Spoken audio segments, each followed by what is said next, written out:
Tali pinggang kebenaran. Teks Efesus bab yang ke-6 ayat 13 sampai 18. Salam semua. Terima kasih kerana mengikuti perisai doa bagi para pastor dan pemimpin. Saya mengharapkan supaya kita dapat menghargai inisiatif ini. Renungan bagi bulan ini adalah berdasarkan Efesus bab yang ke-6 ayat 13 sampai ke 18. Mengatakan, sebab itu ambillah seluruh perlengkapan senjata Allah supaya kamu dapat mengadakan perlawanan pada hari yang jahat itu dan tetap berdiri sesudah kamu menyelesaikan segala sesuatu. Jadi berdirilah tegap, berikat pinggangkan kebenaran dan berbaju zirakan keadilan. Kakimu berkasutkan kerelaan untuk memberitakan Injil damai sejahtera.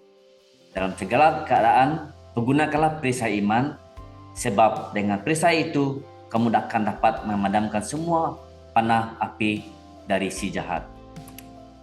Dan terimalah ketopong keselamatan dan pedang roh, yaitu firman Allah. Dalam segala doa dan permohonan, berdoalah setiap waktu dalam roh dan berjaga-jagalah dalam doamu itu dengan permohonan yang tidak putus-putusnya untuk segala orang kudus. Tali pinggang kebenaran ada perisai pertama yang disebutkan. Inilah tajuk renungan saya yang saya akan bawa. Dalam perterjemahan New International Version mengatakan, pakailah tali pinggang kebenaran di pinggangmu.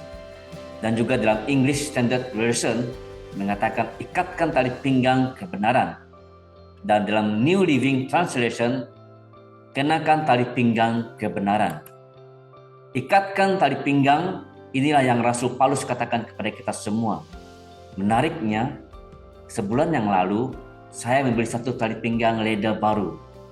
Tali pinggang yang lama sudah berusia 10 tahun dan tidak boleh dipakai dengan baik.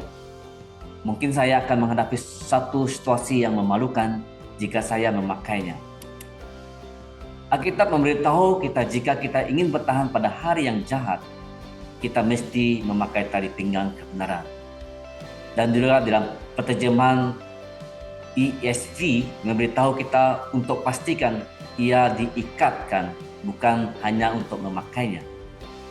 Saya ingin mencadangkan 3 perkara bagi para pastor, pemimpin dan jemaat gereja Tuhan. Yang pertama, kita harus berakal dalam firman Tuhan. Saya sangat diberkati ketika saya lahir baru di dalam Kristus pada tahun 1969, yaitu 54 tahun yang lalu. Saya diberi dorongan untuk membaca firman Tuhan. Janganlah kita lupa bahwa firman Tuhan bukan saja satu tali pinggang kebenaran, tetapi firman Tuhan juga adalah pedang roh. Kita melihat ini dalam ayat yang ke-17 dalam buku Efesus bab yang ke-6 tadi, dalam perterjemahan zaman baru Alkitab Indonesia. Saya menjadi begitu asik dan takjub membaca dan mempelajari Alkitab, sehingga kan seorang pastor mencadangkan kepada saya untuk pergi bercuti tanpa Alkitab saya. Jelas sekali itu bukan nasihat yang baik.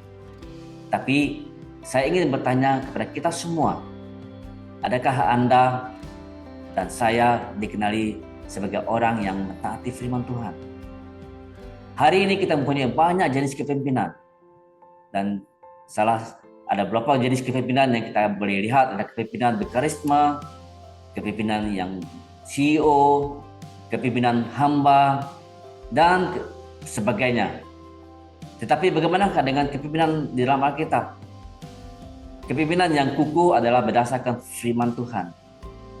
Jadi poin yang kedua yang sama mendorong kita adalah kita harus mencintai firman Tuhan. Seperti seorang dalam satu ikatan perjanjian, kita boleh saja setia, tapi tidak semestinya kita mengasihi. Jemaat di Efesus dalam buku Wahyu pasal yang kedua ayat yang keempat, mereka telah meninggalkan kasih pertama mereka. Dan juga jemaat di Laodikia dalam buku Wahyu pasal yang ketiga ayat 15, mereka sudah suam-suam kuku dan ia digambarkan sebagai tidak sejuk dan tidak panas.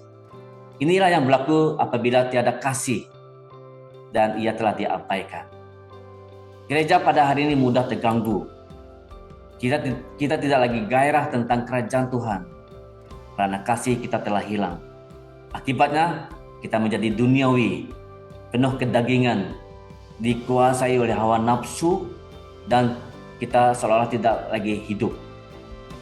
Satu petanda yang jelas bahwa gereja telah hilang kasihnya atau suam-suam kuku ialah gereja itu tidak mencintai firman Tuhan. Saya suka melawat gereja-gereja di mana pastornya kadang-kadang meminta jemaat Tuhan untuk berdiri apabila mereka membaca firman Tuhan. Mereka menghargai firman Tuhan, mereka menghormati firman Tuhan, dan mereka mempelajari firman Tuhan. Lebih separuh daripada gereja perlu diingatkan untuk membaca Alkitab mereka setiap hari. Dan lebih daripada 80% daripada gereja tidak mempelajari Alkitabnya sendiri. Satu-satunya diet ataupun makanan yang mereka ambil adalah daripada kongsian ataupun kobahan-kobahan di hari Ahad. Dan beberapa kobahan pada hari Ahad hari ini kita melihat semakin menjadi pendek. Dan poin yang ketiga yang terakhir sekali yang saya ingin mendorong kepada kita semua. Yang ketiga adalah kita harus patuh kepada firman Tuhan. Ia adalah tali pengukur Tuhan. Tali pengukur yang kita lihat dalam buku Amos bab yang ke-7 ayat 7 sampai ke 8. Dan di sini dalam versi bahasa Indonesianya dia mengatakan tali sifat. Di dalam versi Alkitab Borneo juga mengatakan maksudnya ada batu landung. Bagaimana kita secara praktikalnya menghargai dan menghormati firman Tuhan? Kita melakukannya dengan mematuhi firman. Ini bermakna menerapkannya. Tuhan itu sangat teliti. Dia adalah pengukur.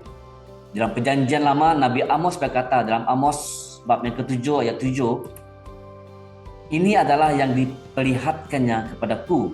Tampak Tuhan berdiri dekat sebuah tempok yang tegak lurus, dan di tangannya ada tali sifat ataupun maksudnya adalah tali pengukur. Dia menggunakan firman Tuhan untuk menyampaikan hukum Tuhan, perintah-perintah Tuhan, dan apa yang diharapkan kepada kita semua. Pada zaman akhir ini, terlalu ramai orang yang memesongkan Injil Tuhan. Ramai yang telah kehilangan arah tuju moral mereka. Mereka hilang medan magnet firman Tuhan. Hubungan yang tidak seimbang, tidak menerima tantangan karena kita tidak lagi bergantung pada firman Tuhan. Kita membenarkan orang percaya yang tidak berakal dalam firman Tuhan untuk menjadi pemimpin dalam gereja, karena kita tidak lagi dapat melihat perbedaan di antara membina rumah di atas pasir dan juga di atas batu.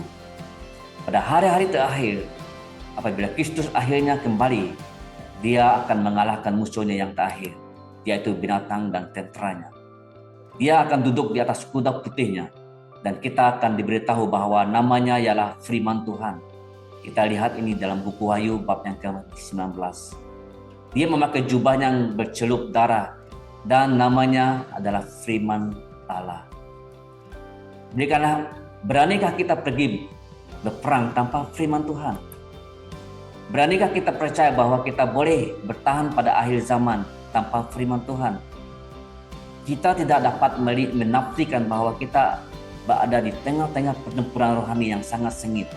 Di rumah kita, di gereja, dan khususnya juga dalam negara kita.